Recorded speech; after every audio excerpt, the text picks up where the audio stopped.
Onírico encontro em Curitiba. O ponto de aglutinação. E os pequenos tiranos. Uma viagem pela Nagualidade 2025. Preâmbulo do autor. Assumir e modificar alguns termos da obra de Carlos Castaneda para adequar a perspectiva da nagualidade odierna, como o de substituir feiticeiro, feitiçaria, xamanismo, por adepto nagual, vidente abstrato ou correlato.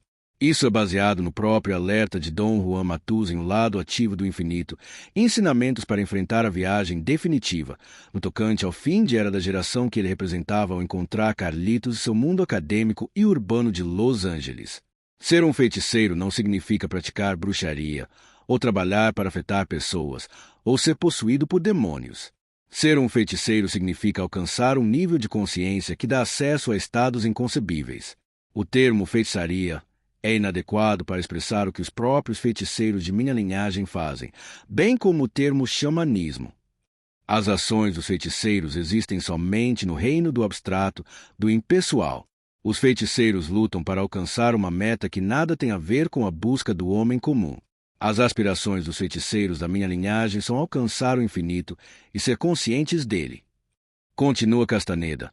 Dom Juan seguiu, dizendo que a tarefa dos feiticeiros era enfrentar o infinito e que submergem nele diariamente, tal como um pescador submerge no mar. Era uma tarefa tão dominante que um feiticeiro tinha de pronunciar seu próprio nome antes de adentrar no Nagual. Lembrou-me que em Nogales ele havia pronunciado seu nome antes de qualquer interação entre nós. Afirmar, dessa maneira, sua individualidade perante o infinito.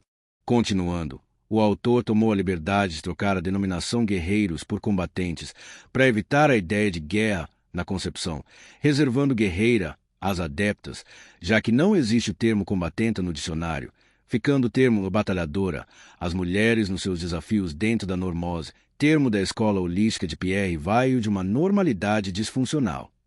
Outra alteração, entre tantas, foi alterar o significado entre movimento e deslocamento do ponto de aglutinação da percepção, referido em O Poder do Silêncio, manejando o intento, terceiro ponto, deste livro. Movimento era uma profunda mudança de posição, tão extensa que o ponto de aglutinação poderia mesmo alcançar outras faixas de energia no interior de nossa massa total luminosa. Cada faixa de energia representa um universo completamente diferente a ser percebido. Um deslocamento, entretanto, é um movimento pequeno no interior da faixa de campos de energia, que percebemos como o mundo da vida cotidiana. O processo de compreensão me levou a inverter para deslocamento uma descontinuidade acentuada de locus do ponto de consciência e movimento uma mera movimentação dentro da margem lateral humana, que é a normose diuturna cultural funcional, na estrutura psíquica e somática coletiva do egocentrismo predominante. Fica mais próximo da concepção habitual, tipo, o homem fez um movimento com as mãos suspeito, depois se deslocou rápido para dentro de um edifício às escuras. Também se faz notar os diversos nomes do ponto de aglutinação da percepção, sob diferentes denominações descritivas, para ampliar a compreensão deste relevante núcleo nervoso da obra de Castaneda. Asterisco, asterisco. Pense assim, continuou Dom Juan Matus, o mundo não cede a nós diretamente, a descrição do mundo se interpõe. Assim, a bem dizer, estamos sempre um passo afastados e nossa experiência do mundo sempre uma recordação da experiência. Estamos constantemente recordando o instante que passou, que aconteceu. Recordamos, recordamos, recordamos. Dom Juan ficou revirando e revirando a mão, para me dar a impressão do que queria dizer. Se toda a nossa experiência do mundo é a recordação, então não é assim tão absurdo concluir que um adepto nagual possa estar em dois lugares ao mesmo tempo. Não é o caso do ponto de vista da percepção dele, pois, para experimentar o mundo, como qualquer outro, tem de recordar o ato que acaba de viver. Em sua consciência só há uma recordação. Mas para um estranho, olhando para o fenômeno, pode parecer que está representando dois episódios diferentes ao mesmo tempo por meio do duplo. O adepto nagual, porém, recorda-se de dois instantes únicos e isolados, porque a cola da descrição do tempo não o prende mais. Solidez, corporalidade, são recordações. Portanto, como tudo que sentimos a respeito do mundo são recordações que acumulamos. Recordações da descrição. Você tem recordação de minha solidez, assim como tem a recordação de se comunicar por meio de palavras. Asterisco, asterisco. Dom Juan Matus estava agachado em nossa frente. Ele afagava a terra com delicadeza. Esta é a predileção de dois guerreiros, disse ele. Esta terra, este mundo. Para um guerreiro não pode haver amor maior. Asterisco, asterisco. Você sabe que pode estender-se para sempre em qualquer direção em que apontei? Continuou Dom Juan. Sabe que um momento pode ser eternidade? Isso não é uma charada. É uma possibilidade, mas somente se você agarrar este momento, conduzindo sua vontade e ver, para alçar a totalidade de você em qualquer direção para sempre. Porta para o infinito. O infinito escolhe, disse Dom Juan. A arte do guerreiro viajante é ter a habilidade de mover-se com a mais tênue insinuação, a arte de aquecer a cada comando do infinito no mar escuro da consciência, o nagual. Para isso, o guerreiro viajante precisa de destreza, vigor e, sobretudo, sobriedade. Todas as três virtudes juntas conduzem como resultado à excelência. A grande questão para nós, seres humanos, é a nossa fragilidade, continuou Dom Juan. Quando nossa consciência começa a ampliar, ela cresce como uma coluna, bem no meio do nosso casulo de emanações, advindo da terra para o alto. Essa coluna deve atingir uma altura considerável antes que possamos confiar na estabilidade dela. A tarefa de todo adepto nagual é reivindicar tudo o que realizou e presenciou no caminho do guerreiro viajante, enquanto desloca seu ponto de aglutinação da atenção por outros níveis de consciência. O desafio de um adepto nagual é que ele facilmente se esquece, porque sua consciência perde um novo nível e cai por terra prontamente.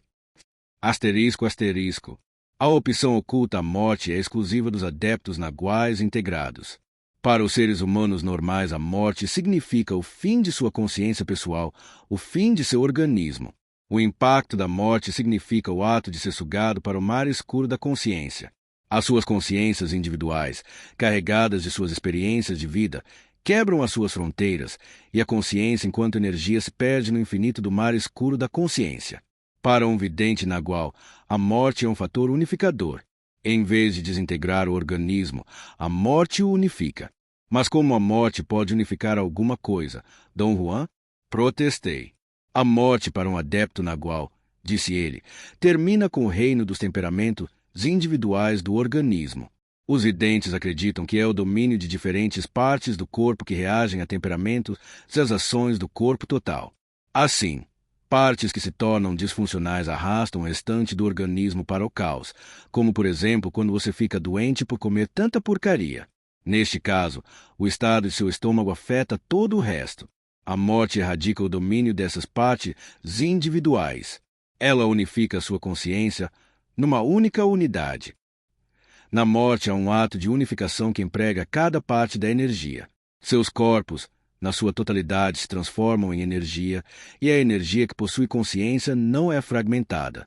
O que acontece com os videntes naguais, quando eles escolhem essa opção oculta da morte, é que se tornam entes inorgânicos muito especializados, de alta velocidade, capazes de manobras estupendas de percepção.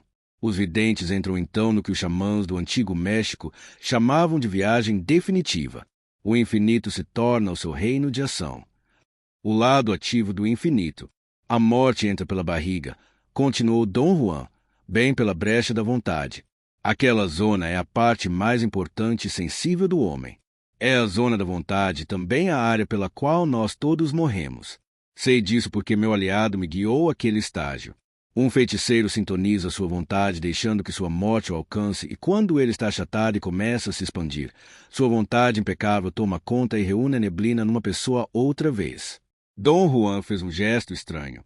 Abriu as mãos como dois leques, levantou-as ao nível de seus cotovelos, virou-as até os dedos tocarem seus lados e depois juntou-as de novo, devagar no centro de seu corpo, sobre o umbigo. Conservou-as ali um momento. Seus braços tremiam com o esforço. Depois, levantou-as até as pontas de seus dedos médios tocarem sua testa e depois puxou-os para baixo na mesma posição no meio do corpo. Era um gesto formidável. Dom Juan o executará com tanta força e beleza que fiquei assombrado. É a vontade que junta um feiticeiro, disse ele. Mas como a velhice o enfraquece, sua vontade murcha e chega inevitavelmente um momento em que ele não é mais capaz de dominar sua vontade. Então, Ele não tem nada com que se opor à força muda de sua morte, e sua vida se torna igual à de todos seus semelhantes, uma névoa se expandindo além de seus limites.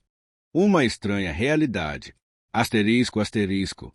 A egomania é um tirano real. Precisamos trabalhar incessantemente para destrôná-la. O poder do silêncio. Asterisco, asterisco. Um pequeno tirano, pinche tirano, é um atormentador, explicou alguém que o mantém poder de vida e morte sobre guerreiros ou simplesmente os perturba, levando-os aos desvios. O fogo interior.